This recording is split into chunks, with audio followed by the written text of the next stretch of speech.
Hey guys, I know it seems crazy that I already have this video going up covering DLC news for Borderlands 3 when Borderlands 3 still is not even out yet, but Take-Two Interactive confirmed the first DLC is coming sooner than we think, and there are a few assumptions we can make based on past experiences. Before I get into that, make sure to follow me on Twitter at HayderHype, and let's get right into it. The first and most direct piece of information we got comes from Take-Two Interactive's quarterly earnings report. This was the same report I covered a few days ago, covering the total sales for the Borderlands series and how many times the Commander Lilith DLC had been downloaded.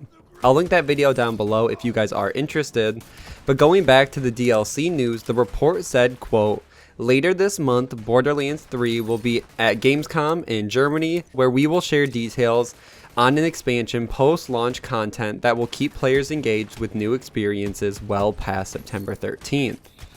If you don't know, Gamescom itself starts on Tuesday, August 20 and goes until Saturday, August 24th, which at the time of recording is only a few weeks away. The Gamescom announcement strategy is a tactic Gearbox has used before. Back in 2012, Gearbox actually used this same event to show journalists the Necromancer pack for Borderlands 2.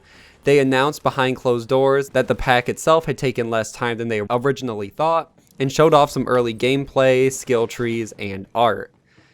As for the release date of this DLC, looking at past games again, Borderlands 2 was released in September as well, and the first DLC was released 1 month later in October.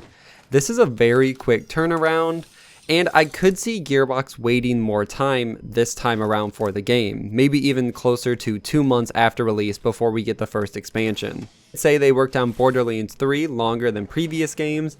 They also promised that this would be the biggest game they've ever made, so I would assume that Gearbox and 2K want fans to sit with the game for a while before just starting to pump out DLC and overwhelming people. We do know though that the DLC turnaround time will be pretty quick because there is already a time limit on the season pass. They've promised that the season pass of Borderlands 3 will be completely fulfilled by September 2020, which means that we will get all 4 story DLCs within the year. And that doesn't give them too much time to push or delay these add-ons, and they basically have to get working as soon as they can. One other piece of DLC info, and one of the biggest questions we still have, is what's the price of the individual DLCs and Season Pass going to cost? In past games, the DLCs were $10 individually, while the Season Pass was $30. So if you bought the Season Pass, you would save $10 whole. This was a pretty standard Gearbox practice that they set almost 10 years ago, but I would not be surprised if we saw a price change.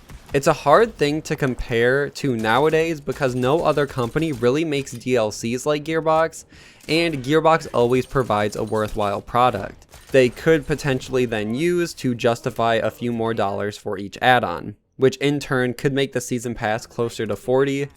I personally think this is likely, even if it's just speculation on my part.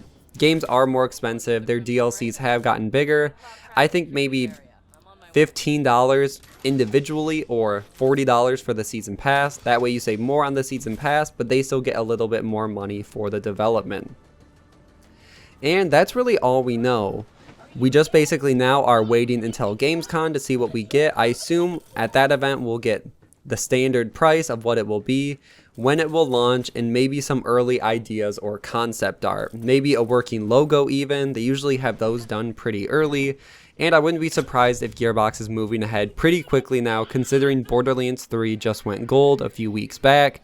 So with this game getting to a close, they got to start looking forward and working on DLC. One other thing I don't think I've seen too many people mention is now, because of losing last gen, there aren't the console limitations there were before, so we could be seeing multiple seasons of DLC, which means even though this season pass will be fulfilled by September 2020, it's possible Gearbox could launch a second season pass in September 2020 and make it go until September 2021. This way we could probably get 8 story DLCs, or at least DLCs in general, in the first 2 years of development. It's definitely possible now, and it just depends on how popular the game is, which I think we all know will be very, very successful, and how much Gearbox wants to invest in these DLCs. But that's where I'm going to end this video. Make sure to like and share, subscribe for all things Borderlands, and I will see you guys in the next one. Mose, and you're the voice in my head, right? Yeah, about that. Not the weirdest thing you're gonna see on Pandora. But seriously, thanks for answering my call. We might not have the number.